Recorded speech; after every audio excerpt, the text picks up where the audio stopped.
嚟到新加坡旅行嘅第3集啦，我哋直入個主題 Tira 呢間餐廳。咁呢間餐廳呢，就係連續攞緊米芝蓮1星嘅餐廳嚟嘅。咁餐廳主要嘅設計呢，就係以木系為主題啦。咁唔係好大間嘅啫，咁但係都舒舒服服嘅。我哋當日嚟嘅時候呢，係晏晝啊，咁啊但其實得一台客。閒日得一台客啦，咁亦都唔意外嘅，因為始終閒日個個都要返工，邊有得閒嚟嘆呢啲餐廳啊？咁我哋當日呢係被安排坐喺一個比較好似 compartment 一個間開咗個位置啊。個原因呢，就係因為我哋 book 台嘅時候呢都有講到我想嚟拍下嘢，咁所以就專登俾一個私隱度高少少嘅位置我哋，又或者咁講啦，費事影到客人啊嘛。鏡頭後邊呢個位置呢，就會見到些少佢哋工作時候嘅情況，但係都係些少嘅啫，唔會睇到晒嘅。係啦，呢間餐廳呢，就係做意大利 fusion 日本菜嘅餐係，晏晝同埋夜晚 menu 呢係有分別嘅。咁晏晝呢都有3款，咁分別係128、198同埋298嘅波子，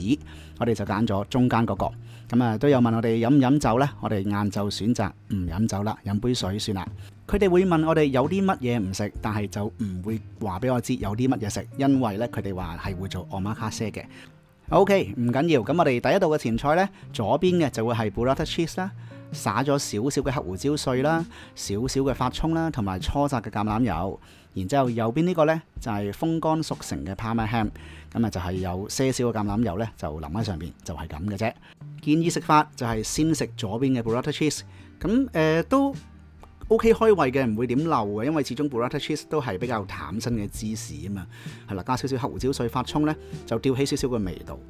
但係我就覺得就冇咩太特別嘅地方。至於個 Parma ham 呢，就好薄身啦，食嘅時候呢，好香口嘅，係因為佢嗰個味道始終都好濃郁啊嘛。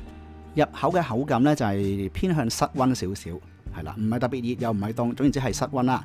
但係就油脂感都 OK 嘅。嚟到第二道菜啦，呢個就係刺身啊，薄切2片嘅，嚟自長崎縣嘅 Isaki 伊座木，即係我哋講嘅雞魚，用咗意式 carpaccio 嘅做法啦。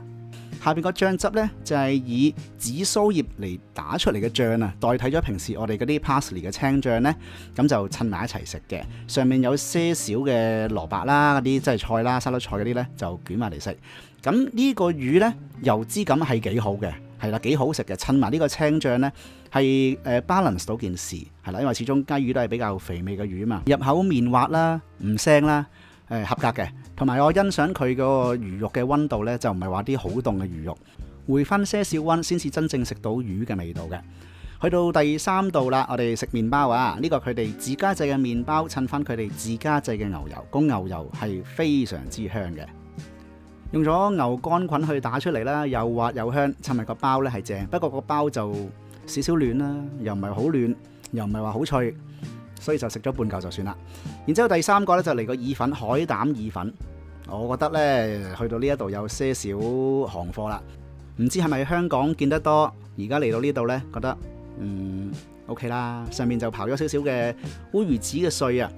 咁呢，但係都欣賞佢個汁嘅，佢個汁裡面呢係有海膽喺裡面嘅。意粉呢個質地係做得幾好食嘅，係有 al dente 嘅感覺，個口感係好嘅，係意大利餐應該食到嘅口感。但係份海膽醬呢，即係海膽嘅質素啊，就感受到明礬嘅味道，即係話有一種海膽好獨有啲人唔太中意嗰種嘅味道係有喺度嘅，係不過烏魚子嘅香味呢都幾突出嘅。去到個 main 啦，咁我朋友唔食牛啦，咁我哋先望下佢先。呢一個呢係嚟自西班牙嘅黑毛豬，用炭燒嘅方法煮出嚟嘅，上邊呢就有條蘆筍，下邊個汁呢就係嚟自塔斯曼尼亞嘅 mustard seed sauce， 如果我冇譯錯呢，應該就係芥末子醬啦。然之後我呢個呢就係炭燒出嚟嘅鴨胸，然之後個汁醬呢就係用呢個意大利黑醋啦，連埋蘋果啦，同埋番茄呢煮出嚟嘅醬。我欣賞佢呢，就係佢嗰個汁醬個配搭呢係有心思喺裡面嘅，因為食物除咗係要煮得好之外，汁醬配搭呢都好重要。先望下我朋友個豬先，咁佢切出嚟見到入邊係輕微嘅粉紅色啦。但係呢個肉質係有啲鞋啊，大家都係認為係有啲鞋。炭燒嘅味道呢係有嘅，而且醬汁嘅配搭方面呢，亦都係幾惹味嘅。佢覺得係幾好食，但係真係有啲鞋。之後我個鴨胸呢，唔係嘅，佢燒得個皮咧燒得好靚添，係啦，襯埋個醬咧係平衡到件事，因為個鴨胸都比較流啊，然之後我個醬咧係將成個肥膩嘅程度咧係撳低咗嘅，你可以見到佢燒出嚟嗰個內外咧都好合格，好靚仔。咁我覺得呢個 main 咧係好食嘅，只不過每道菜嘅份量咧就真係唔算太多。去到呢一度咧就已經食完㗎啦，去埋甜品飲埋咖啡茶咁就收工。以呢個價錢嚟講咧，198蚊波子再加佢哋嘅稅，再加一咧，同香港食 fine dining 嚟講咧係有輕微偏貴嘅，同埋個份量咧，我覺得可以多少少。整體上嘅體驗咧係唔錯嘅，不過咧我就即係我自己認為啦，佢哋 fusion 嗰方面咧，唔係話好突出到意大利菜同日本菜嘅關係咯，係因為可能好多做法香港都有類似咧，我就感覺唔到有太大嘅 fusion。係啦，我只可以咁講啫。